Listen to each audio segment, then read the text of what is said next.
Hello, Mike Kako, and good afternoon. Mahalo for joining today's AEN hearing.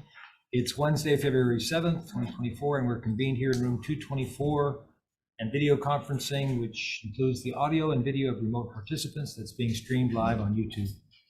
In the unlikely event that there's a tech breakdown, the committee will reconvene to discuss outstanding business at 1:10 p.m. on Friday, February 9th, here in room 224. During our regular time slot, and a public notice will be posted on the legislature's website. And because of our 90-minute time limit for hearings, there'll be a 2-minute time limit for all testifiers. We'll have a virtual countdown timer on the Zoom screen. Okay, we'll start off with SB 2545, amends recycling goals under the Electronic Device Recycling and Recovering Act, so the goals are based upon the manufacturer's overall market share in the state. First up is Environmental Health Administration, DOH.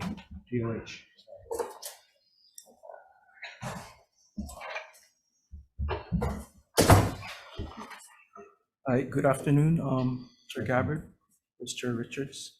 I'm Lane Otsu. I'm representing the Department of Health, and we're standing on our written testimony, providing comments on the bill. Okay, and I'll be available for questions. Thank you. Walter Alcorn from the Consumer Technology Association on Zoom. Yes. Hi, Chair Gabbard. Thank you very much for the opportunity to testify here this afternoon. And we do support SB. Walter, where are you? Can you hear me now? I can hear you. I'm just asking where you are. Oh, I'm sorry. I'm in Reston, Virginia. Okay. All right. Thank you, Chair. Yeah. So we do support this legislation, SB 2554. 45. Thank you very much.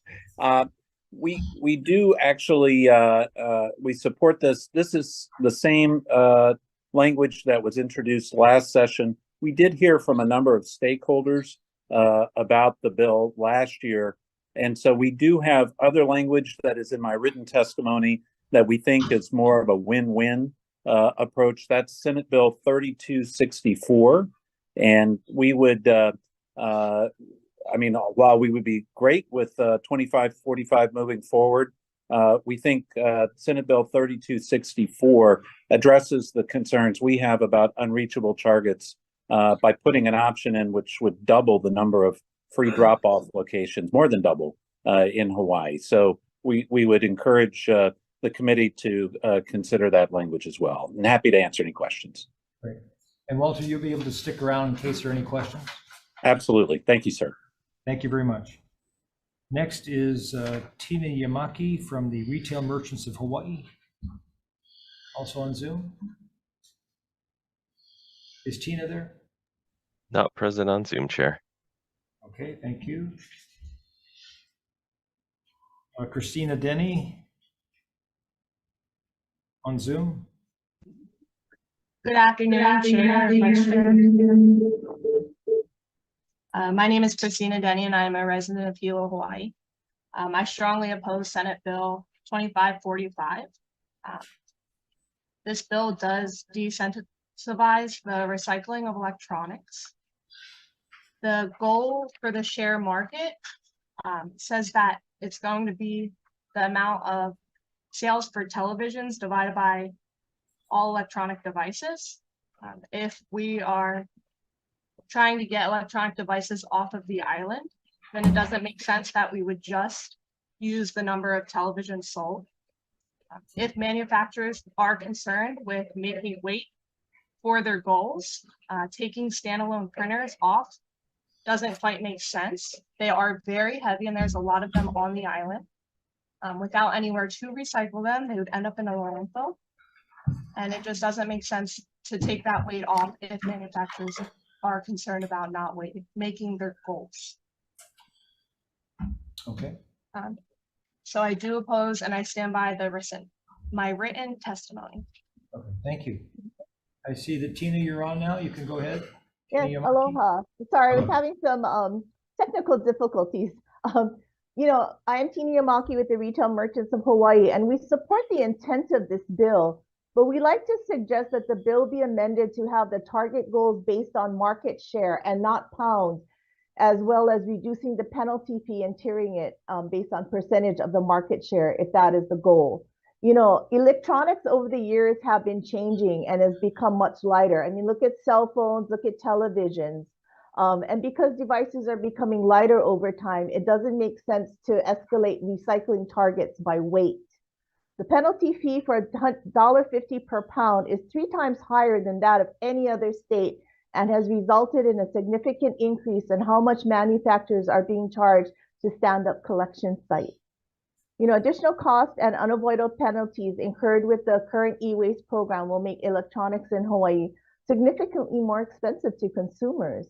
And we believe that the unreachable targets will only result in manufacturers paying exorbitant penalty fees into the Department of Health's e-waste special fund. And in the end, it will be us, the consumers, who are paying higher prices for electronic goods, and it will continue to make Hawaii an even more expensive place to live. Mahalo. Thank you, Tina. Okay, we have Mr. K's Recycle and Redemption Center. Your name, sir? You're on. Speak. I had other people speaking for me. So, and I've written a testimony. So I think that should kind of maybe I should say something. I'll say something. We need this bill not to be passed because we need to get it off the island for one thing, and I'm sorry, I missed your name. There was a little bit of an echo there. What's your name, please, sir? yeah, my name is Roy Tadora from Mr. Case. Okay, Roy. Got you, Roy. If you guys read my testimony, it's pretty much there. I wasn't going to talk, but since I'm here and I need to say that this bill, like people were saying, the standard. Why would the OEMs not do standalone printers? It's crazy. It's part of and it has weight. So why would they try to alleviate that weight? I mean, we're trying to get things off the island here. And also, they're not dealing with the printers, the computers, as well as the monitors. All they're doing is dealing with they're trying to give the TV, they're doing all the burden on the TV manufacturers. So that incentive, that's not correct either. But other than that, we've been working hard to get this bill, and we're trying to get everything off the island. These guys are saying that if they beat their quota, they're not going to take anymore, or they might just pay the penalty rather than do the collection. Mr. Kudoda, your time's up. Thank you very much. Thank you very much. Thank you.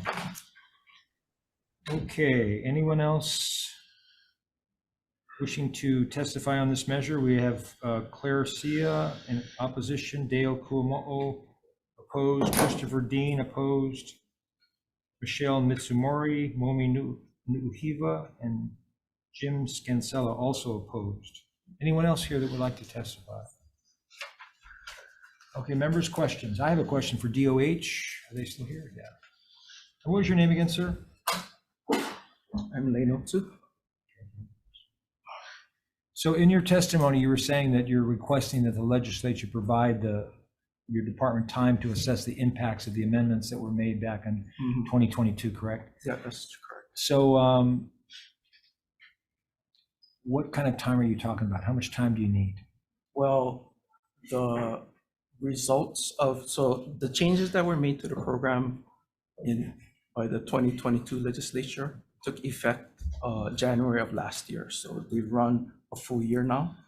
The reporting requirements, as far as manufacturer amounts of e-waste collected for recycling, those numbers are due to us at the end of March next month. So all we're saying is that we need time look at the data. We have no data to look at Right. so far.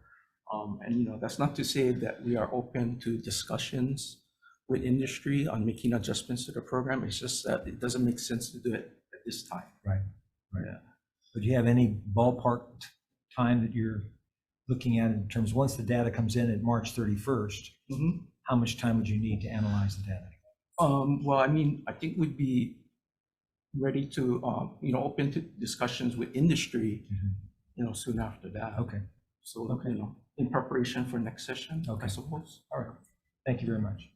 Chair, follow. Yes. Yeah, Senator thank you. I think you just covered, because we had the same conversation last year Mhm. and we hadn't seen the implementation as of yet. Now it's Yeah. been implemented, but we Yeah. don't know if it's working yet. Yeah. So that's the long and the short Yeah, of it. so I mean, that's why we're coming out with sort of the same message. It's just last year, like, you know, the program had just started. Yeah. And then right now is, you know, we haven't seen the results. We got to see if we need to do. Yeah. Thank you. Thank you, Chair. Thank you. Thank you. Okay. Moving on to the next measure, SB 3329 relating to little fire ants requires the disclosure of any little fire ant infestation as part of any sale for residential real property. First up is Department of Ag. Good afternoon, Chair, Vice Chair, and committee member.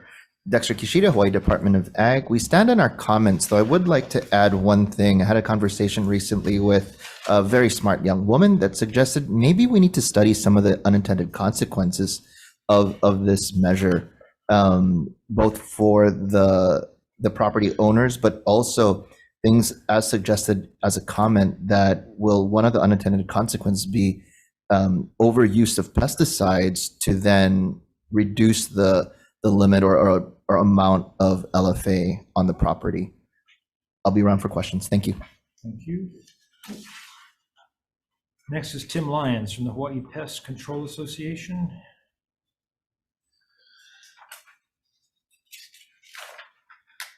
Hello, Tim. Afternoon, Chair, members of the committee. Hawaii Pest Control Association just has comments on the bill. It's not our bill. However, we do believe that infestation information could be vital. One thing is that we don't think it goes quite far enough in that if it's going to exist, it should include the date and who did the treatment. If there were multiple treatments, as an example, a prospective buyer might take some comfort in that. However, there was just one treatment a little while ago, then the real possibility exists of reinfestation. So if it's going to be valuable information, we would suggest some additional language, which is on page 2 of our testimony, that just identifies the treatment made, the date, and who did it. Thank you. Thank you, Tim. Next is Lindsay Garcia from the Hawaii Realtors. Hello, Lindsay. Good afternoon, Chair. Members of the committee, my name is Lindsay Garcia from Hawaii Realtors. So the Realtors, we understand and we definitely respect the intent of this measure. However, we believe it may not be necessary. Already, sellers are required to disclose all material facts in a sale. Material facts could include known pest infestations. So material fact is just generally any fact, defect, or condition, past or present, that would be expected to measurably affect the value to a reasonable person of the residential real property being offered for sale. So that's a pretty all-encompassing definition. And we realtors believe that also includes pest infestations. So we actually have a question on the seller's real property disclosure form that we included a snapshot to the end of our testimony so you can kind of see how it's written. And these forms are used by the entire industry. And in question 10, we ask the seller if there is any evidence or presence of any pest, including roaches, fleas, bed bugs, mites, ticks, ants, rats, and centipedes, but not exclusive. And then moreover, to address the other gentleman's testimony, if the seller indicates that there is presence of pests, there is a follow-up question asked if there has been any treatment, and if so, when, how, and by whom. And so I believe that it seems like this measure has already been addressed with the existing forms that we have. Thank you. Okay, thank you. Next, we have Dave Mullenix online. Yes, thank you. Dave Mullenix from Greenpeace Hawaii. We support the intent of this. The little ant infestation is just I live here in Kahalu, and it's spreading out throughout the mountains, kind of surrounding our community and kind of headed towards us. So I think that we have to do everything we can to alert the communities that they're out there and help to eradicate them. Hawaii Island, people can't go in their backyard now because of these little fire ants. So we support the intent of this. Thank you so much. Thank you, Dave. We also have in support Kohauer Bandera from the Kanalani Ohana Farm, and individuals Penny Levin, Nancy Redfeather, Maki Morinoi, and Tamara Paltan, all in support. Anyone else here that would like to testify on this measure? Okay, I have a question for Lindsay Garcia with Hawaii Realtors. So Lindsay, you were saying that HAR, in your, what's it called, SRPDS, the Seller's Real Property Disclosure Statement, right? Yes. So is everyone required by law that every seller has to fill out that? It was required by form? law that every seller must disclose all material facts. Right. And as a service to the industry, the Hawaii Realtors does create these forms that can be utilized for, any seller to be able to aid them in ensuring that they're going through every kind of material fact that could affect, that needs to be disclosed. Yes. So every seller has to fill that out. We make these forms available for the industry. So every seller must disclose, and they are able to use our forms if they want to be able to double check all of that and ensure, yeah. And what happens if they're not aware of any LFA infestation on their property and they fill that out and they say no? What's the? It is I believe that the seller is required to report any known infestations and what's visible, right? Because there's a possibility there could be one, and there's just no way of really knowing reasonably that there was one there. But if it is known, if it is visible, then the seller should be disclosing. And then that would be, if there's some kind of dispute, it would be between the buyer and the seller. Gotcha. Yep. Okay, thank you. Yes. Senator Richards. Yeah, just for clarification, in your statement, you said disclosure of little fire ants could be included. Did you mean relatively it must be included? Because could be included says it's an option whether or not disclosure. But you said everything must be disclosed, correct? Every known pest infestation should be disclosed. And in our form, we actually list examples of types of pests. And so we do list ants along with a number of other types of roaches, fleas. bed bugs, Yeah, mites. exactly. Gotcha. Yeah, just so that the seller has an idea of, What they're trying to do, or Right. they can just write a letter disclosing what they have rather than use your form, but they must. They could. disclose. We encourage people to use our forms just because we keep them up to date with HRS, and it's actually quite extensive. So it's an easier checklist to follow through as opposed to the seller, just making sure that everything's covered. Okay, thank you, thank you. Thank you, Lindsay. Okay, moving on to the next measure. SB 2933, proposing an amendment to Article 1 of the Constitution of the State of Hawaii to recognize and protect the inherent and inalienable right of all people to clean water and air, a healthy environment and climate, healthy native ecosystems, and beaches. Proposes a constitutional amendment to ensure that the inherent and inalienable right of the people, including future generations, to clean water and air, a healthful environment and climate, healthy native ecosystems, and beaches shall be protected and shall not be infringed. First up is Leigh Laramie from the State Climate Change Commission. In support, Ted Boland from the Hawaii Reef and Ocean Coalition and Climate Protectors. Aloha, good morning. Chair Gabbard, Vice Chair Richards.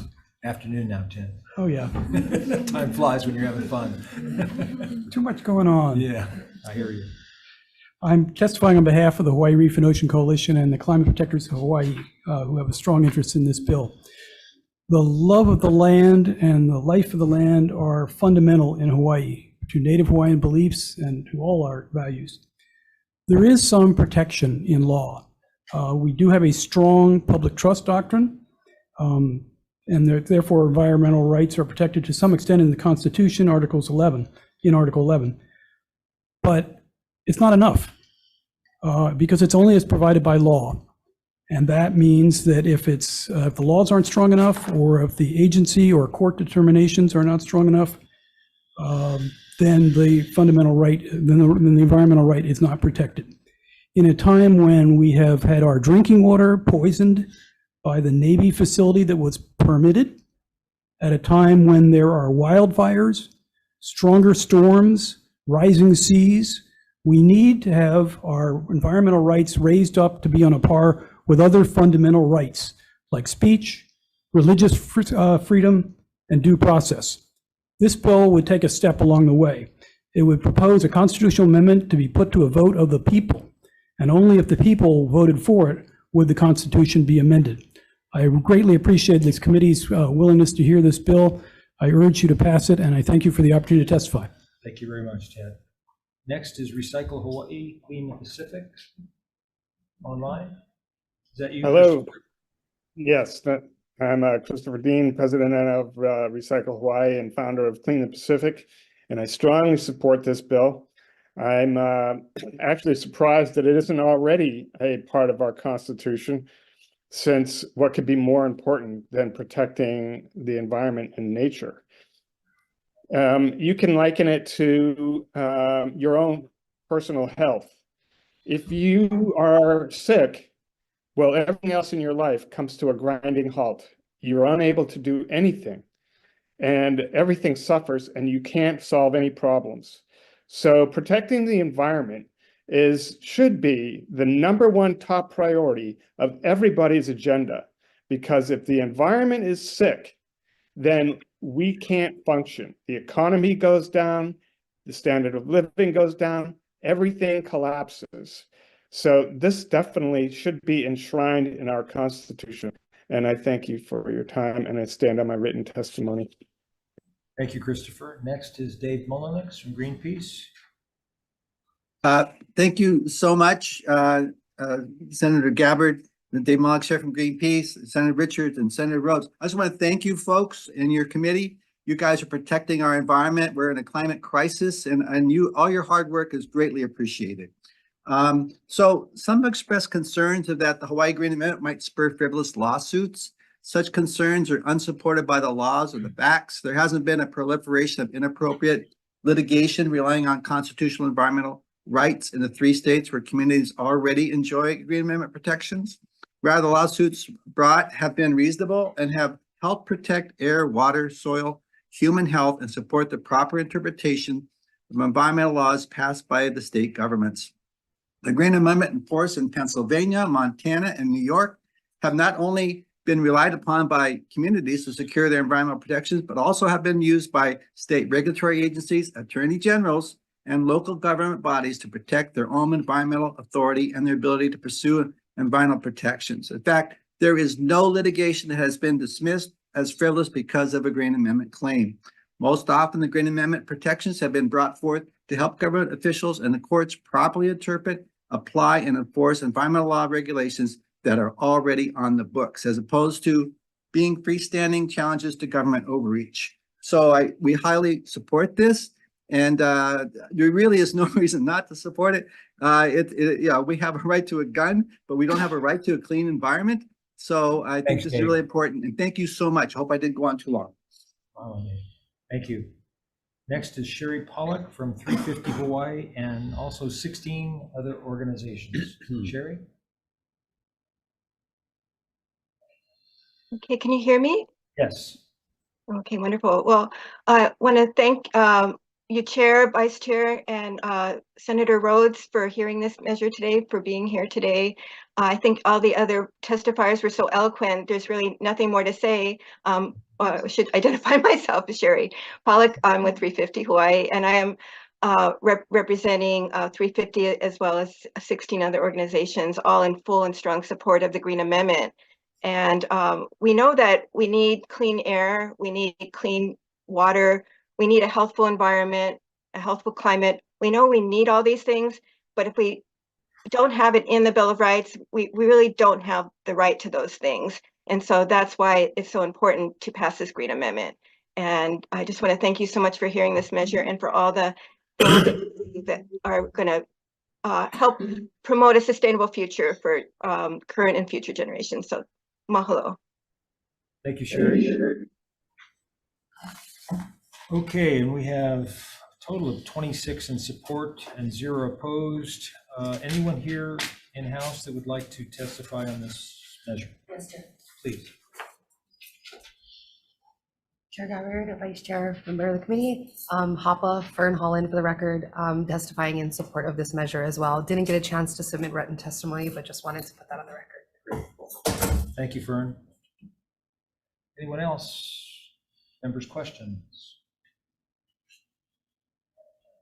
Okay, moving on to SB 2961, relating to ag workforce housing, requires the Department of Ag to establish an ag workforce housing working group to address the shortage and challenges of ag workforce housing in the state. Okay. And first up is Office of Planning and Sustainable Development. Good afternoon, Chair, members of the committee, Office of Planning and Sustainable Development. Written testimony. Comments. Thank you, Ruby. Next is Sharon Hurd from the Department of Ag. Thank you, Dexter Kishida, representing Sharon Hurd, Department of Agriculture, standing on our comments. Specifically, we think a great addition to this would be funding our Roll Kunia Ag Park, which includes housing for the agricultural work, or for that each lot having a house or home attached to it. And it would be a great way for the committee to see both the effects of that agriculture housing can have on agriculture. And I'll be present for any questions. Thank you. Thank you, Dexter.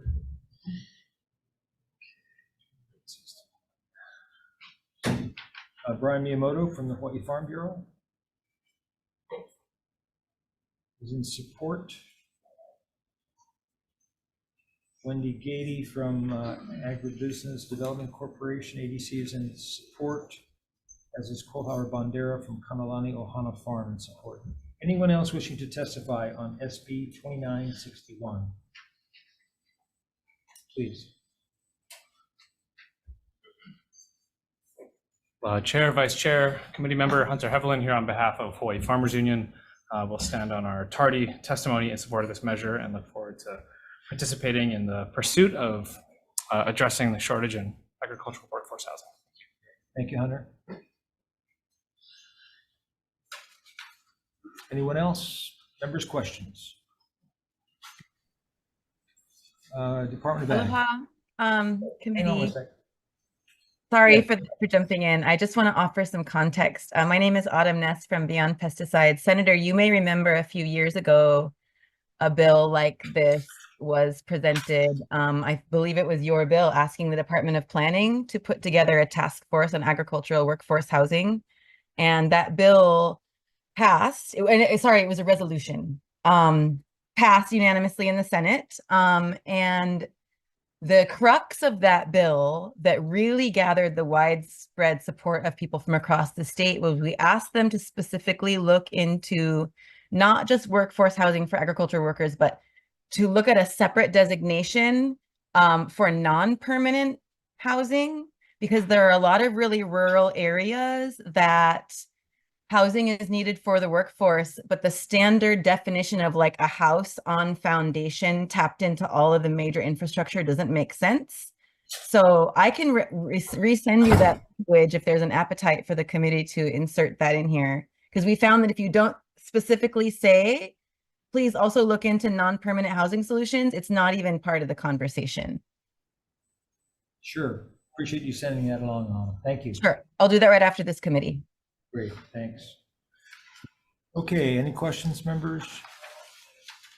One for Department of Ag.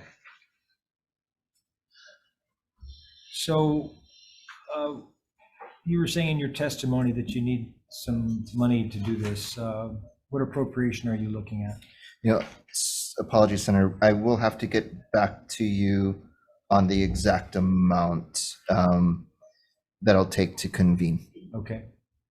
And then how long would you need to collect the data and the information and surveying the farm operators?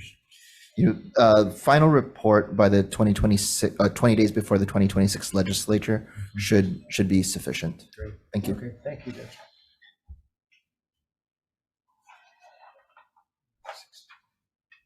Okay, moving on to SB 3025 relating to hemp, hooray.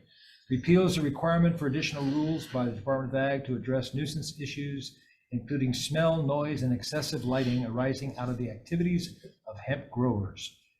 Clarifies that the Department of Ag will not require testing or sampling of hemp that duplicates testing and sampling required by USDA, but retain the authority to enforce other applicable state laws, such as the Hawaii Pesticides Law. First up is Department of Ag. Thank you, Dexter Kishida, representing Department of Agriculture, and we stand in strong support of this measure. We're so excited to have the hemp industry really start to take off, and we believe that we don't want to create unnecessary rules for the industry. But there is one thing that we do need to do is ensure that we can enforce the current rules that apply to all farmers. Thank you very much. Okay. Thank you. And Ted Boland. Okay, in support. Anyone else wishing to testify on SB 3025? Members, any questions? Farmers Union is in support. Okay, thank you. Support from the Farmers Union. Okay, moving on to SB 3079. Amend section 269-6 of HRS to clarify that the PUC shall consider the effect of the state's reliance on fossil fuels on generation-based greenhouse gas emissions and may require a greenhouse gas emissions analysis for energy projects that do not result in generation-based greenhouse gas emissions. First up is the Hawaii State Energy Office. Mark Glick. Chair, Vice Chair Maria Tome, Hawaii State Energy Office, will stand on our written testimony and comments. Okay, thank you, Maria. Next up is Michael Angelo from DCCA. Good afternoon, Chair, Vice Chair. My name is Michael Angelo. I'm the Executive Director of the Department of Commerce and Consumer Affairs Division of Consumer Advocacy. Stand on our written comments, supporting the bill. Okay, thank you, Mike. Next is Chair Leo Asuncion from the PUC. Good afternoon, Chair, Vice Chair. My name is Grace Ralph, testifying on behalf of the Public Utilities Commission in support of this measure. We'll stand on our written testimony, but I'd be happy to answer any questions. Thank you. Thank you. And next is James Abraham from HECO. Good afternoon, Chair, Vice Chair, members of the committee. My name is James Abraham. I'm testifying on behalf of Hawaiian Electric in support of Senate Bill 3079. We support the intent of the bill because it would help reduce costs and focus PUC review of GHG emissions to projects where it is most appropriate. We did get a chance to review the Hawaii State Energy Office and the PUC's proposed revisions that were submitted as part of their testimony, and we do support the committee adopting those proposed amendments. We're currently looking at the definition that was provided as part of those amendments, and we're happy to work with the State Energy Office and PUC if we have any suggestions on how to improve that definition. Thank you for the opportunity to testify, and I'm available for any questions. Thank you. Frederick Riddell from the Hawaii Clean Power Alliance is in support. Anyone else wishing to testify on SB 3079? Any questions? Moving on, SB 3315 relating to pesticides requires the Department of Ag to use consistent units of measurement in its summary to the public on the amounts of restricted use pesticides used. Establishes a 1/2 mile buffer zone for pesticides around schools and state and county public parks. First up is Department of Ag. Thank you, Dexter Kishida, Department of Agriculture, and we stand on our testimony with comments on this bill. Thank you. Okay, thank you.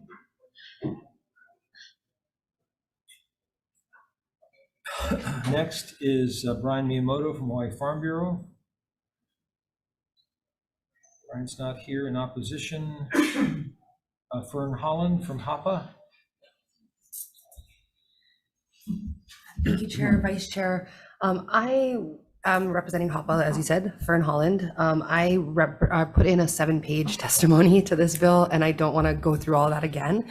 I just wanted to expand a little bit on some of the key points on how important it is to understand that really, when we analyzed the first round of data that came out of Act 45, we learned that 99% of all the restricted use pesticides that were being reported were only approximately 10 users, of which only half grew food.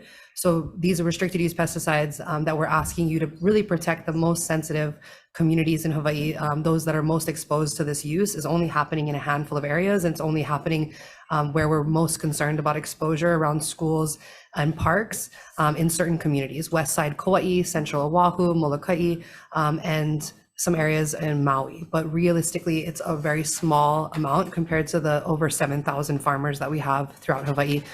So I just, obviously strong support. I've worked on this measure for over 10 years. We're still trying to get buffers around schools. These are just the most toxic restricted use pesticides. And I'm absolutely here for any answers, any questions, anything that you guys are interested in. Great, thank you very much. Next is Walter Riddy on Zoom from HOPA as well. Not present on Zoom, Chair. Okay. Let's see, Autumn Ness from Beyond Pesticides. Autumn? Aloha, Chair. I'd like permission to speak on 3315 and 3316 at the same time because it's about the context of Act 45. So just to save us all some time. Sure. That's okay? Yes. Okay, so I want to give you guys some context about Act 45, which is what produced the current RUP reporting and buffer zone policies that Bill 3315 and 16 seek to approve on. Before Act 45 passed, we spent years trying to better regulate pesticides, but people were like, you have to prove their health impact. So we were like, great, give us the data. And we pushed hard for RUP reporting laws for years, people way before me, for years. And the year Act 45 passed, we were notified that there was going to be an announcement where a member would read us this groundbreaking pesticide package that we would be very pleased. So we all show up, and it was this watered down mishmash of not quite the things we were asking for, but it was attached to this groundbreaking chlorpyrifos ban. And we didn't really have a choice. It was like, take this, don't ask questions kind of a thing. And the media hailed it as a win. And it was on the front page of the paper and everything. And I didn't feel like we'd won. We were like 100-foot buffer zones in Maui trade winds, RUP reporting, but annually, how does that help? Air monitoring at schools that never actually happened was in that bill. We hadn't actually won at all. We'd been had, it felt like. Annual reporting is not what we asked for, but I guess we'll just have to accept it and wait for January 1st to come around. Then reporting will start. And then we had to wait a year for the yearly data to get collected by the RUP users. And then they had a few more months to submit it. So we just waited for a year and some months. And then to get the data, you have to file a UEPA request. And the already understaffed pesticide branch of the Department of Agriculture has to gather the data for you, and you have to pay a bunch of money for their time. And then you get the data to find out it's another mishmash of totally incomprehensible, like a digital pile of papers that are not uniform in measurements. And it's so hard to comprehend that it feels like the state of Hawaii Department of Agriculture is pranking you. And then HOPA has to contract a team of scientists and attorneys to try to comprehend what the long-awaited mess of data even means. And then when Autumn, your time's up, Autumn. Thank you very much. Really, for both items? Yeah. Okay. Yeah, I'll go ahead and extend, since you're doing it on the next one as well. Yeah, I won't, so I won't testify on the next item. But then when you do get the data, we realize that Central Oahu farmland looks to be pounds per acre to be some of the most toxic farmland in the United States. And that was from data 18 months ago. And now you're helpless to do anything about it because you have to wait another year for more data that you don't understand, and you pay more attorneys and more scientists to map out the data to tell you the exact same thing, that we're slowly poisoning ourselves and the kids that live around this stuff. When Act 45 passed, we were kind of hoodwinked into a years-long waiting game, but we didn't go away. We're here asking you to make good on that data. Buffer zones and reporting, I think we are way past this conversation. We need to be talking about regenerative farming as the thing that can help solve a lot of the problems we're facing. But since we're not, I'm asking you to fix the problems that are going to be solved by passing these bills. One of them is a buffer zone between our kids in upcountry Maui and fumigants that are used to grow pineapples in that same area. I'm asking you to choose the cognitive function of our children over pineapples. Thank you. Thank you, Autumn. Next, we have Lee Edslam. Hello, can you hear me okay? Yes. Thank you for this opportunity to testify. I'm Dr. Lee Edslam. I'm testifying in strong support of SB 3315. I'm past CEO of Wilcox Hospital and Kauai Medical Clinic, and I served for 14 months on the JFF, the pesticide committee set up by the state and county to look at pesticide issues on Kauai. In 2012, the American Academy of Pediatrics passed a landmark study that actually changed the way pediatricians thought of pesticides. The opening line of their document was that pesticides are inherently toxic chemicals designed to kill or harm living organisms, and there is growing concern about the adverse health consequences of low-level exposure. This was groundbreaking for us. We had all been taught about acute poisoning, not low-level exposure. And the adverse consequences they were talking about for chronic low-level exposure include asthma, cancer, reproductive disorders, endocrine disorders, behavioral disorders such as developmental delay and autism. They also said the most vulnerable in our population are pregnant women and the unborn babies, young children, and slightly older children because of developing minds, developing organs. They suggested strongly that pediatricians become involved in this issue, and the issues that they were particularly concerned about were buffer zones and proper reporting, because it takes proper reporting to know what's being sprayed and if there are being adverse consequences. In terms of buffer zones, I know other testifiers are going to give you all the studies, so I'm not going to belabor them, but I want to leave you with a visual. As part of JFF, we went out to one of the West Side schools. We saw the videos of these large boom trucks going 60 feet parallel to the school, these large banks of windows with louvered banks of windows, dry, dusty conditions, and children mandated to be in those classrooms for 5+ hours a day, 5 days a week, and teachers who may or may not be pregnant also in those classrooms. That was a very uncomfortable visual, and that visual goes on around the state. Final point that I'd like to make is the initiative from the governor on down is more food. We're going to have more in production. Let's do it right. Buffer zones and proper reporting are mandatory. Thank you. Thank you, Lee. All right, anyone else wishing to testify on SB 3315? Please. And if Tech could adjust the timing, I did say it was a 2-minute limit and there was some miscommunication here, so you could adjust it to 2 minutes since that's what I said. Okay. My name is Madison Strecker. 10 years ago, I gave birth to my first child, Aeropaw. He was born with a birth defect that doctors and scientists are connecting to pesticide exposure in groundwater. I was drinking tap water during my whole pregnancy, and in about 12 weeks gestation, I was let known that the water I was drinking was highly contaminated. My son was born with all of his intestines and organs outside of his body. I wanted to show you guys a photo of us with him in his first week of life. I am asking that you guys pass this because it's absolutely insane to me that we're even here asking you to just put up buffer zones for our children. This is essentially the tip of an iceberg for us to be able to protect the keiki, which is a future generation.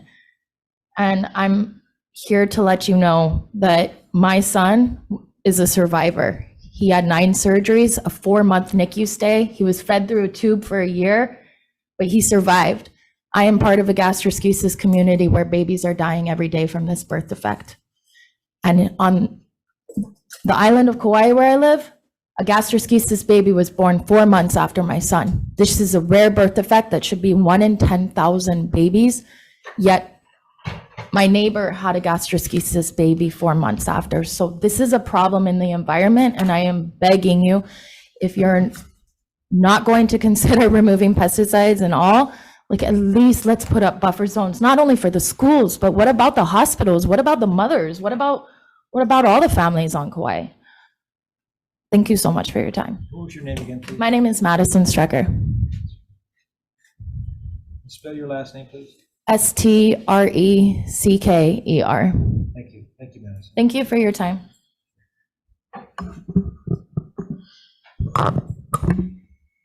Anyone else?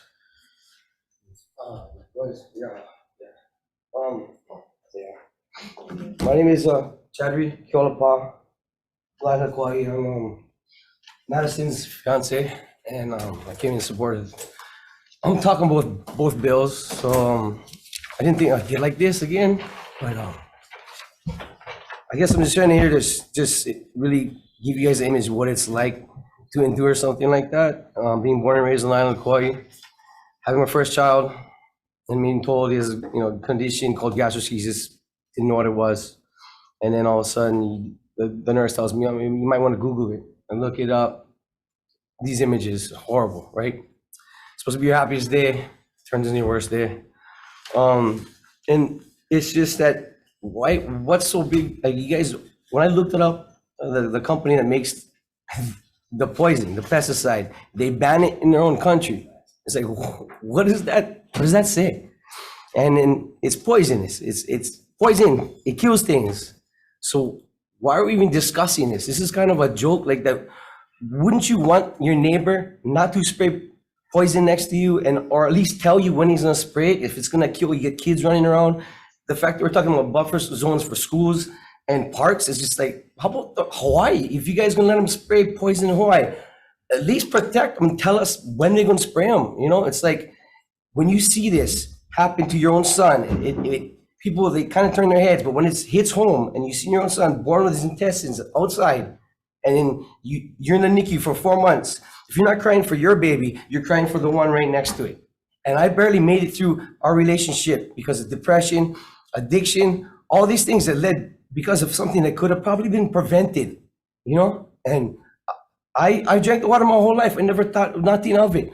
But yeah, they get away with the adults being, strong enough to not see symptoms of it. But what about a little human being in the embryo still? It's almost pure water. And all these studies, they don't know the long-term studies. And then on top of that, to be accountable for when they spray and just document. People want more information, more documentation on top of the information, but yet they're being vague with when they spray, where they do it. How are we supposed to provide that? It's just poison is poison, you guys. I just here for let you guys know that there's other ways to be better farmers, and we can do it. We can figure it out. Like, what's so bad about getting rid of poison in Hawaii? What's so bad? I mean, who's to benefit from that? I know who's not benefiting. The next generation of the leaders of this nation, the ones who are going to probably be the next leaders of Hawaii. We can stop that. So I just humbly, you guys, consider that this is not the right way to keep poisoning Hawaii. If you guys are going to do it, at least put a buffer zones and let us know when they're doing it. It's a start. So thank you very much. Thank you, Chevy.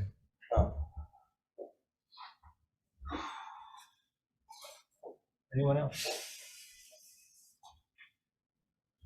Chair, Vice Chair, committee members, Hunter Hevelin here on behalf of Hawaii Farmers Union. Speak briefly to a few issues that were in some of our written testimony as well. Having reviewed some of the data that was received through some of these requests, it's quite a bear to get through, and I jockey data and spreadsheets professionally, and it's a significant mess. And the delay, I think, in reporting periods effectively reduces the capacity for really being able to understand or be reactive to changes in use, or to really even understand interannual or intermonthly fluctuations.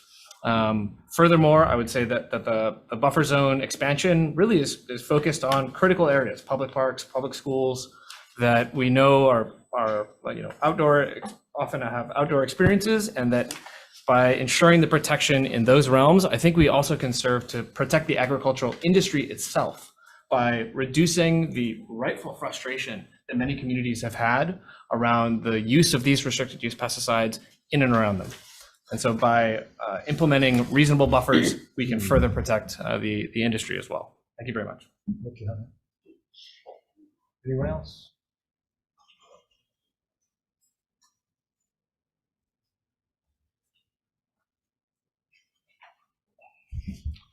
Hello, Chair Gabbard, members. I'm here today to, I'm in support of the, Please state your name, please. I'm sorry, Bobby Pahia, Maui. I'm in support for Senate Bill 3315, restricted use pesticide buffer zones. I'm going to talk from a place of application. I worked for the University of Hawaii, CTAR, and we did a lot of experiment type of work. And we did a lot of spraying. So just from experience, I know how pesticide drift can move. Even on slight wind, where we are trained not to spray in windy conditions, but even in one slight wind, we could see it. I could see the mist moving. So I strongly recommend that we consider greater buffer zones, especially for the kids of the schools, the playgrounds, and even to consider it even around our communities. And I know one aspect of this is the economic impact of increasing the buffer zones, but I ask of you to put the welfare of our kids and our community ahead of economic gains, because the kids are our future. Thank you. Mahalo, Bob. Anyone else?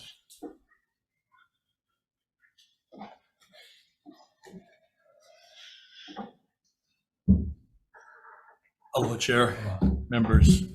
My name's Alika Atai, come from the island of Maui. I'm one of the board members of the statewide organization of Cho Global Natural Farming. And the agency collectively last evening unanimously voted to support this bill. We fully support the restricted use pesticide buffer zone. It's kind of interesting for me to be back here some 10, 11 years later, the battle of 2013, when we were battling genetic engineering practices of heavy restricted use pesticide use on a daily level on Maui. We took that battle to court, a district court, worked its way up to the 9th Circuit Court. The judgment one of the judgments coming down from the 9th Circuit Court specifically cites that it is the government, the state of Hawaii's government, i.e. Department of Agriculture, i.e. Department of Health, that's their and yours, kuleana, to address and monitor and make sure that the use of heavy restricted use pesticides is under control and daily monitored, to the point where, we'd like to say that we need to know the geospatial location of the fields where it's being sprayed and who potentially with the chemical drift could be exposed to it. For the farmers in the field, we do our practice of recommending people in the community and farms to be planting sweet potatoes and also monitor your castor bean oil on the perimeter of your fields. Every day, a new leaf is born.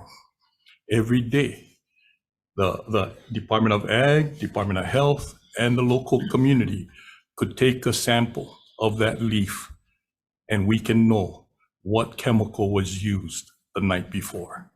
Highly recommend that the state government of Hawaii incorporate and amend that into the restricted use, especially in the protection of our keiki and our kupuna at the senior home. So I'd like to see it extended beyond just schools and parks. We have a lot of kupuna that would be exposed to this, that would be detrimental to their health. Mahalo for your time and presence and allowing me to speak. Thank you. Thank you. Anyone else? Members, any questions? One last question.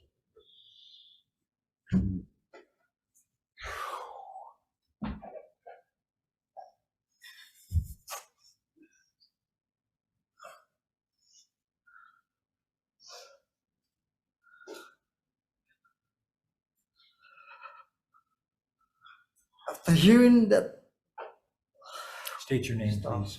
Sorry. Clayton Kubo, Waimea, Kauai.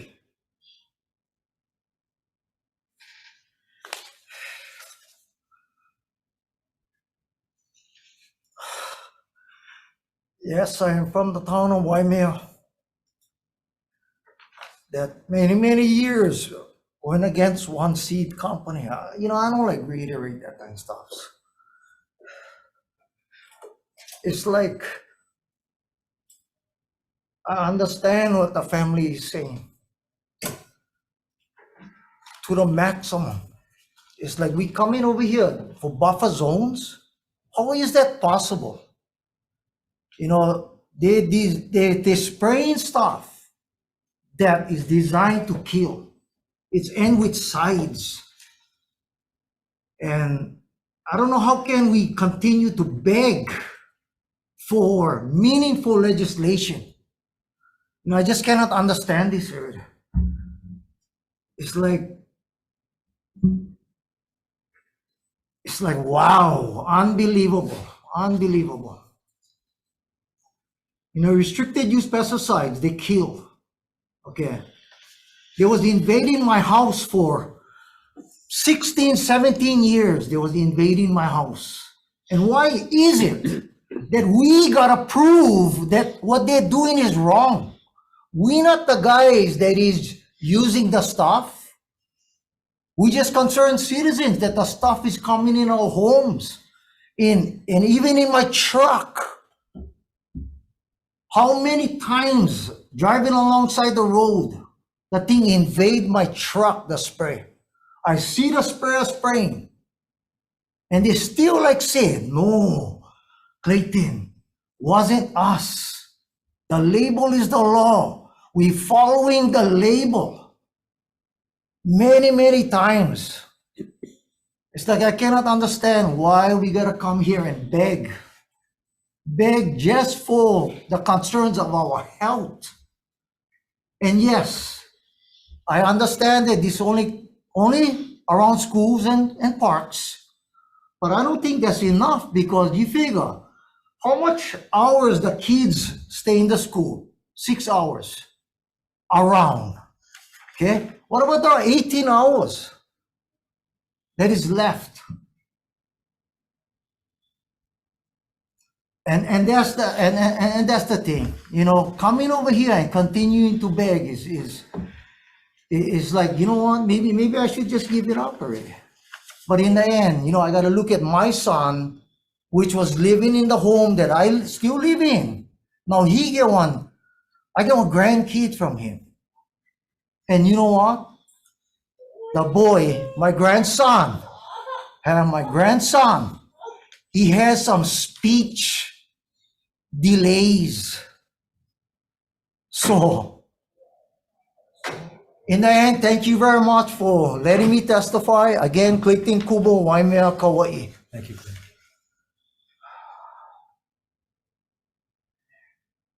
Anyone else? Members, any questions? Senator Rhodes? Mr. Strucker, do you mind coming back up? So the argument that's often made against bills like this is that it will hurt the economy. Can you just tell us, I mean, I'm hoping that you have health insurance, but do you get like statements from your insurance company saying how much money was spent on your child's care? My child's a well over $1 million baby. And how old is he now? He's 10 years old. 10 years old. Okay.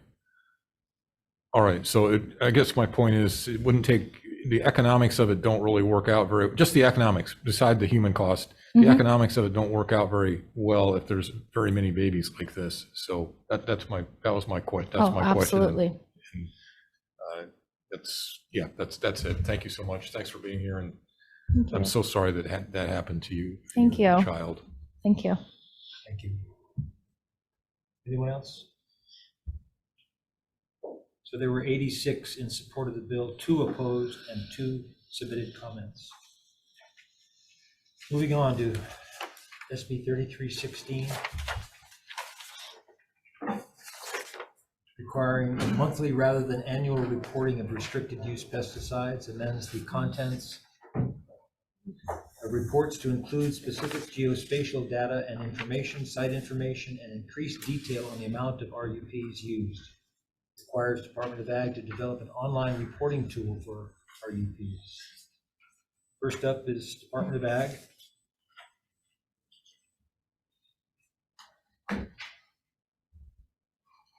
Dexter Kishida, Department of Agriculture.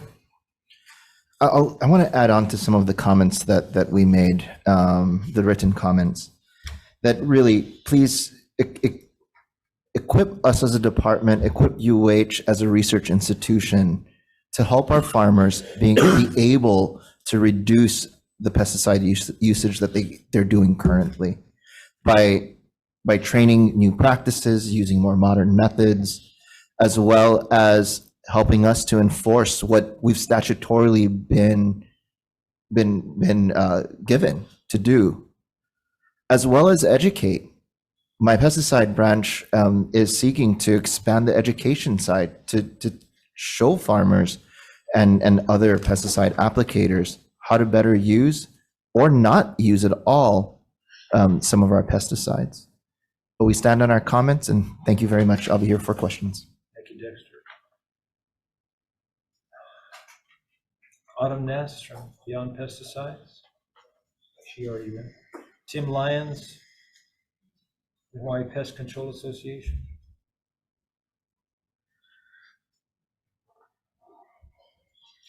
Thank you, Mr. Chairman and members of the committee. We're opposed to this bill, but only based on the fact of the volume of reporting that would be required, not only now, but particularly in the future. For the committee's information, EPA has a PID out right now, which is a proposed interim decision that will reclassify all rodenticides into restricted use pesticides.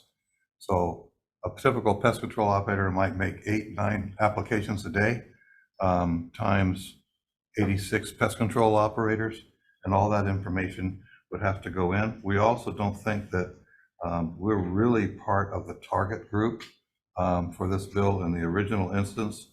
And as a result, we would request an exemption from that that can be accomplished by redefining or by adding a definition of entity. And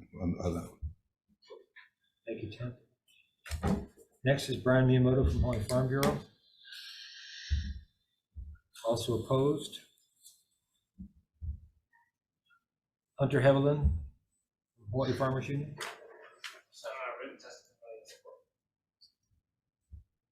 Fern Holland, HAPA. Yes, Chair, Vice Chair, members of the committee. Thank you again, Fern Holland, on behalf of HAPA. Again, I submitted detailed written testimony, and I'm here to answer any questions should there be any. I'd just like to reiterate that, working with the Public School of Health at UH, we are unable to do the kind of studies that we need unless we have the geospatial location. It is really important. To what Autumn spoke to, we have been fighting for this for such a long time, and without the adequate data to be able to show harm, we can never show that harm, and it avoids accountability. And so, we just really ask that you pass this measure, support better reporting, particularly in the form of showing location and these important consistencies throughout the data, so that we can really use it to protect communities and to have a good understanding of what's happening. Thank you. Thank you. Next is Lee Ebslin. In support. Thank you again for this. Oops, sorry. Thank you again for this opportunity to speak. I am Lee Ebslin. I'm a physician from the island of Kauai.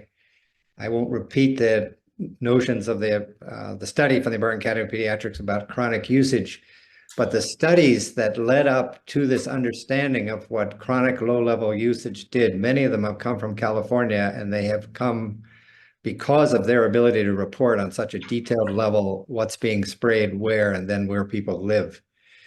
Other states are rapidly improving also. A study just came out of Idaho, which looked at glyphosate, which is not a restricted use pesticide, but they were able to correlate the spraying with the levels in pregnant women who lived 1/3 of a mile from the areas that were sprayed.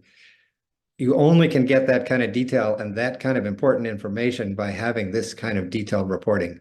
And the last thing, as part of the JFF, we visited one of the big farms and they showed us the very detailed material they collected on a very regular basis of all the spraying they were doing. So at least the large farms have this material, is my understanding. Again, I am strong support of this motion. It's part of proper reporting. Thank you. Thank you, Lee. Anyone else wishing to testify on SB 3316? Please. I have an image here. State your name again. Yes, this is Madison Strecker from Kauai.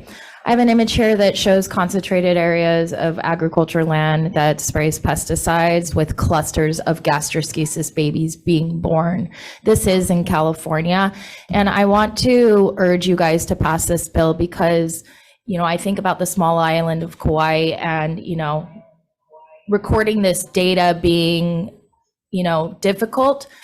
We have states of California that are doing a much better job at recording data of where they're spraying, when these babies are being born. My son is not even a statistic for a birth defect on the island of Kauai because Kauai does not have the capability of taking care of babies with severe birth defects like this. So how are we supposed to even begin to collect data that shows what's happening to our keiki? How are we supposed to even collect data that shows what's happening to our kapuna if we cannot begin to just disclose when and where we're spraying? So being able to share this data is just, like I said, the tip of the iceberg at being able to come up with some solutions. You know, a lot of us like to talk about the problem, but let's talk about some solutions. And this is really just super basic bill that can just begin to point us into the direction of being able to know why these areas are being sprayed and why these babies are being born this way, why people are getting cancer, why people are having different, you know, harmful effects to their health. So please, please, I urge you to pass this bill. And I humbly thank you for all of your guys' consideration on behalf of my family. Thank you, Madison. Anyone else? 3316. Please come forward.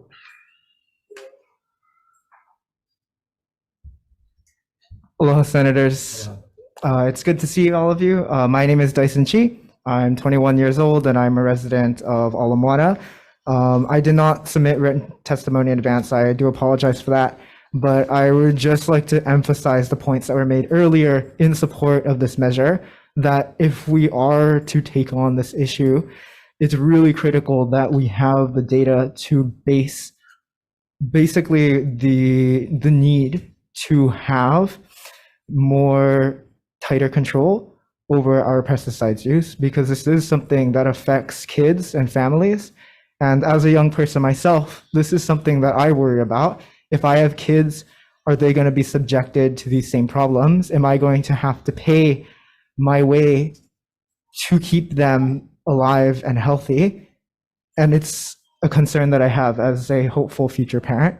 So I really do urge you to consider this measure and hopefully pass it out of the committee. Mahalo for the opportunity to testify. Thank you, Dyson. Anyone else?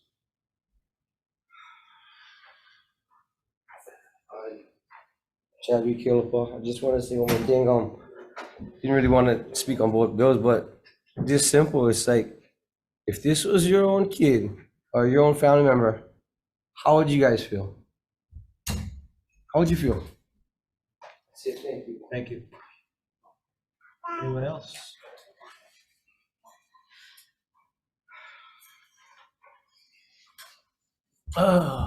Bobby Bahia, Maui, Aloha Chair, rest of the members. I am definitely in support of SB 3316. The reason I'm in support of this, we, all of us, the community, we are at war, okay, to protect our health, whether it's through diet, whatever the means it is, exercise. What I'm asking for is that you give our community the weapons, so to speak, so that we can protect ourselves. Now, this RUP disclosure, That will give us the information because knowledge is power. So we need that information to make better decisions for everybody to make better decisions. So equip us, allow us to equip us and collect this type of data, give us better access to gain information from these restricted use pesticides. Yeah, and that's it. Thank you, Bobby. Mahalo. Anyone else on 3316?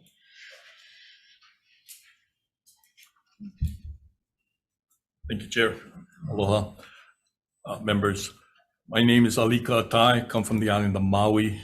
I am one of the board members for the statewide organization of Cho Global Natural Farming, Hawaii. And the agency fully supports SB 3316, improving the RUP disclosure.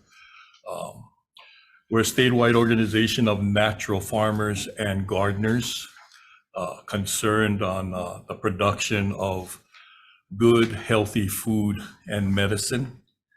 I think this disclosure is going to be a tool for all of us to be aware of who in our neighborhood or who of our neighbors are utilizing and using restricted use pesticide.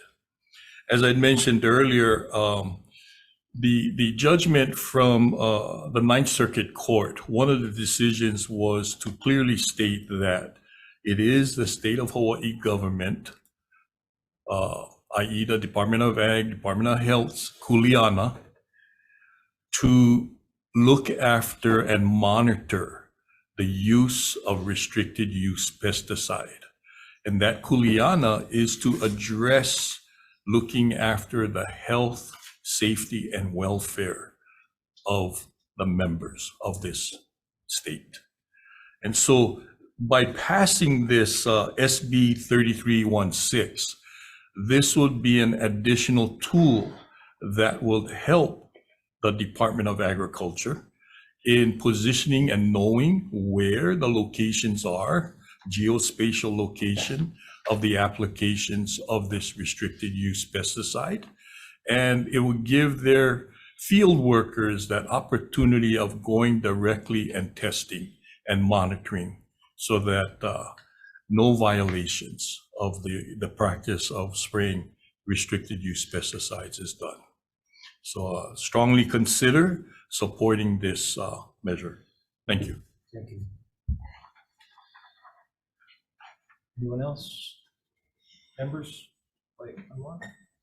Layton? Fast one. Strongly support. State your name. Clayton Kubo Wanya Kauai, strong support.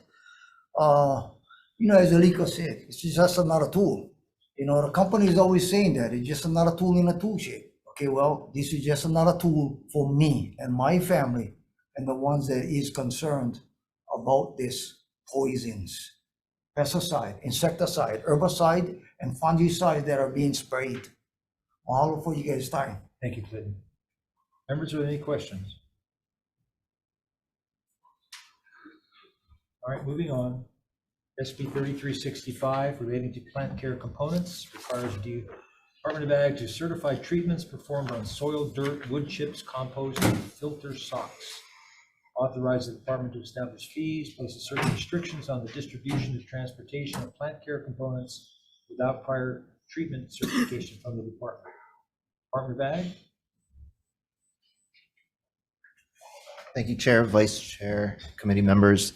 Dexter Kishida, Department of Agriculture. We strongly support this measure. We do have some suggestions on language replacement, though. Thank you very much. Thank you very much. Anyone else wishing to testify on 3365? Okay. Questions, members? Moving on. SB 3247 creates an income tax credit for transportation costs incurred by certain taxpayers who ship produce and ag goods between counties. First up is Department of Ag. Thank you very much. Dexter Kishida, Department of Agriculture. The department stands on our testimony in support. Thank you. Thank you. Gary Siganuma from Department of Taxation.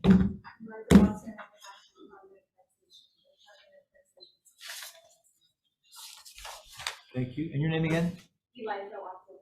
Thank you, Elijah. Next is the Attorney General's, Janine Udui, Deputy Attorney General.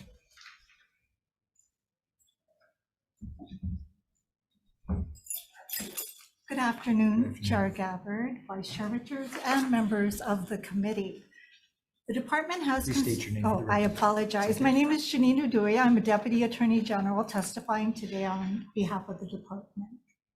The department has concerns that this bill may be challenged for violating the Privileges and Immunities Clause of the United States Constitution.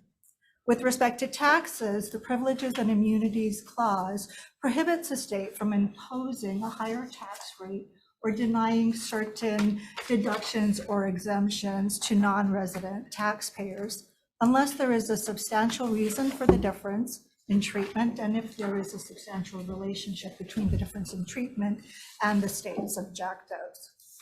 Under this bill, an inter-island produce shipping tax credit is created, wherein to qualify for the tax credit, the taxpayer must be located in the state. The term located in the state means that only a resident taxpayer would qualify for this tax credit, whereas a non-resident taxpayer would not. To remedy this issue, the department does recommend removing the words located in the state from the definition of qualified taxpayer. Thank you for allowing us the opportunity to comment. I will be available for questions. Thank you, Janine. Next, Brian Miyamoto from Hawaii Farm Bureau. In support, Fern Holland from HAPA. Yes, Chair, we sent our written testimony in support. Thank you. Hunter Hevelin from Hawaii Farmers Union.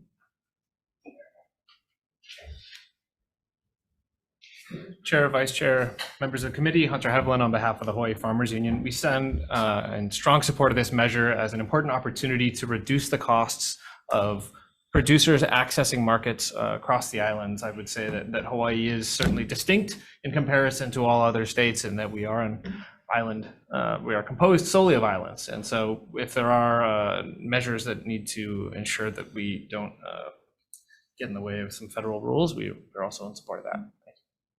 Thank you, Hunter. Tom Yamachika from the Tax Foundation of Hawaii. Good afternoon, Chair, Vice Chair, members of the committee. Tom Yamachika from Tax Foundation of Hawaii.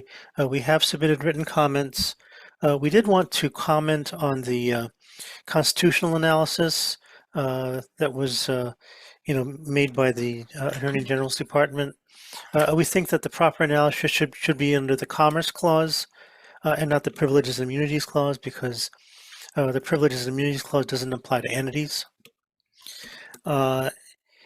We had a different interpretation of the bill language located within the state, and perhaps it's in everybody's best interest to clarify what that means, because if it is that the taxpayer has to be headquartered or domiciled in the state, then we agree you've got problems. But if it's something less than that, then maybe not. I'd be happy to answer any questions. Thank you very much for your time. Thank you, Tom. Next is Lauren Zerbel from the Hawaii Food Industry Association. Good afternoon, Chair, Vice Chair, and members of the committee. I'm Alexis Chapman for HFIA. We are in strong support of this measure. One of the things that we saw during the pandemic was that shipping into Hawaii from people purchasing things from outside went up drastically, and shipping between the islands went down dramatically. So especially here on Oahu, we were consuming less goods made on the neighbor islands and more goods produced out of state. We'd like to see that trend reverse, especially in terms of our local food production. And we believe that our local food producers and other agricultural producers really need the support of the state to make that happen. And this is a great step in that direction. So thank you for the opportunity to testify, and I'm available for questions. Thank you. Okay.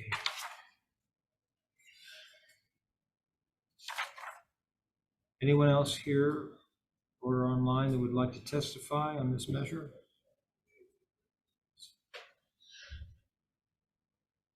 we had, let's see, okay, please, Bobby. Bobby Pahia, Maui. I'm also a kalo farmer, and I have a not bad sized piece of property where I sublease parcels to other farmers. So right now I got about 25 farmers on my place. You know, making one living at farming is hard, and ranching. And you know what? Margins of profit, very slim. So anyway, we can incentivize the industry to help address food security, because we are totally food insecure.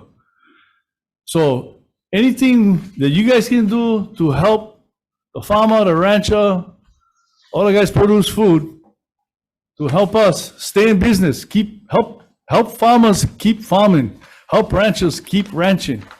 We need your help. We really need your guys' help. So, mahalo. Thank you, Bobby. Anyone else wishing to testify on this measure? Okay, there were 68 in support, 0 opposed, and 3 with comments. Any questions, members? Senator Richards. Yeah, I'm going to say this wrong, Mr. Dewey.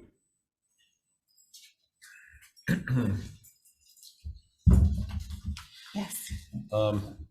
The intent is to support local farming and ranching.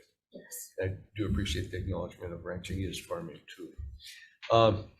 But to that point, by giving a tax credit, you see that as a conflict or constitutional issue?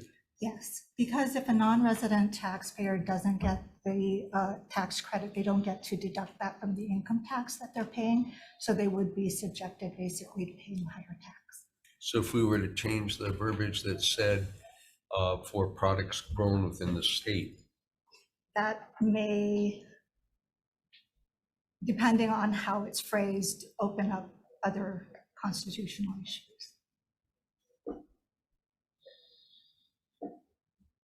Okay, there's got to be a way forward on this. We believe by taking out the language located in the state, the local farmers and ranchers still do get the credit. It doesn't prevent local people getting the credit. Okay. All right. Thank you, Chair. Thank you. Thank you. Moving on, SB 3302 for taxable years beginning after 12/31/2023 creates an income tax credit for qualified expenses of eligible farmers, ranchers, and fishers. And let's see, first up we have is Department of Ag.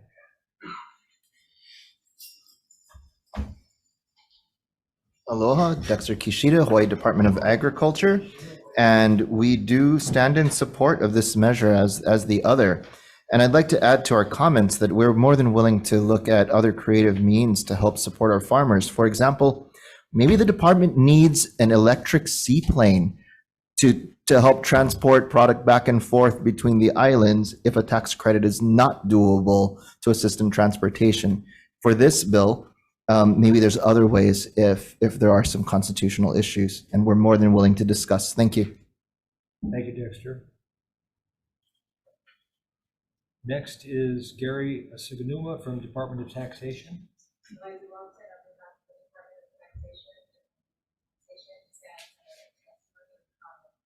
Okay, thank you, Eliza. Fern Holland from HAPA. Yes, again, Chair Fern Holland on HAPA in support of this bill. Submitted written testimony. We'd just like to say we support all measures that increase our local food security and things that will support local farmers, ranchers, and fishers. Thank you very much. Thank you, Fern. Tom Yamachika, Tax Foundation of Hawaii. Good afternoon, Chair, Vice Chair, members of the committee. Tom Yamachika from Tax Foundation of Hawaii. We did submit written testimony. We are concerned about the lack of a definition for qualified expenses. We're also concerned about the credit being a 100% credit, at least for expenses under the, I believe it's a presently unspecified limit. We think that credit should be less than 100%, so the taxpayer has some skin in the game to make their business operations more efficient. I'd be happy to answer any questions. Thank you for your time. Thank you, Tom. Hawaii Farm Bureau. In support, Hunter Hevelin, Hawaii Farmers Union. Thank you, Chair, Vice Chair, Committee Member Hunter Hevelin on behalf of Hawaii Farmers Union. We view this similar to the previous bill as a critical opportunity to support those who are in the primary production to sustain the food needs for us all across the state. We, similar to the previous testimony, have some questions about how the qualified expenses would be delineated. Part of the structure of this bill, at least in the 235 section C, was angling to pursue an approach that I believe had been developed initially in New York, which would be to provide essentially a larger credit or to shift the credit size based off of your overall gross receipts. And that's part of how that was originally intended, though obviously things change as they move through over the course of a session. So happy to answer any questions, and thank you for the opportunity to testify. Thank you, Hunter. Okay, anyone else wishing to testify on SB 3302? Bobby?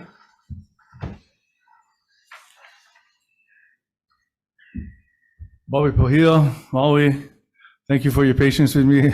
Gotta testify on all this. Again, if there's one, I'm here to support Senate Bill 3302, but I mean, if there's one bill that can help small-scale farmers and family farmers stay farming, this is the one. We need your support at this one, big time. Like I said previously for SB 3247, we need all the help we can get. But this one especially, because production costs for farming in Hawaii is very high, and ranching, very high. The labor, if you can find them, is not a problem. But if we can initiate this type of legislation, this is going to help us address food security. This is going to help us, right, encourage young farmers to come farm.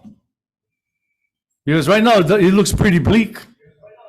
So we need you guys' help, not only for today, but for the future.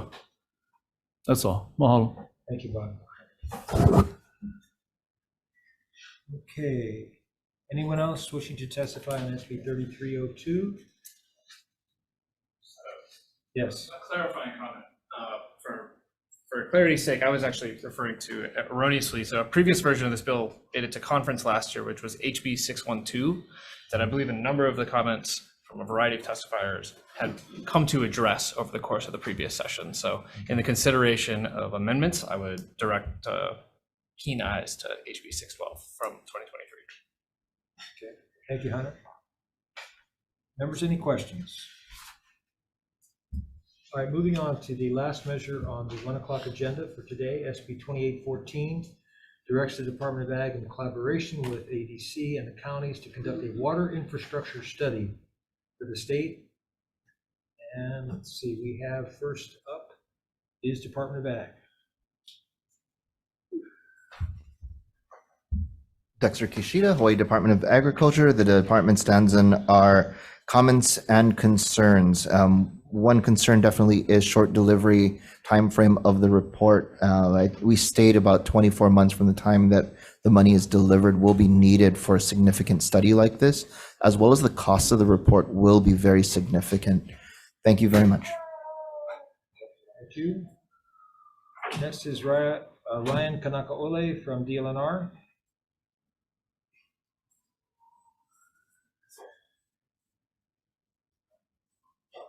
Good afternoon, Chair Garrett, Vice Chair Richards, committee members. I am not Ryan Nakole. I'm Neil Fuji, representing DLNR. DLNR stands on its written testimony and comments. Thank you. Thank you. Wendy Gady from ADC.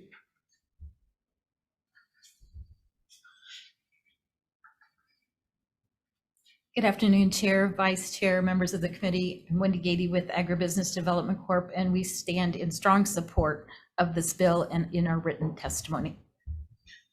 Thank you, Wendy. Hawaii Farm Bureau, in support. Myung Oh from the Local Food Coalition, in support. Anyone else wishing to testify on this measure? Sure, the Farmers Union stands in support of this measure. Okay.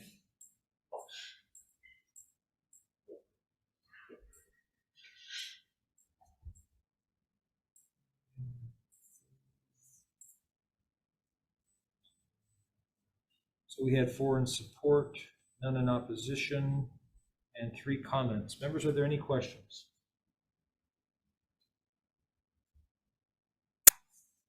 Okay, so what we're going to be doing on this 1 o'clock agenda is deferring decision-making until 1:06 p.m. on Friday, February 9th, here in room 224. With that, we'll adjourn the meeting. Mahalo.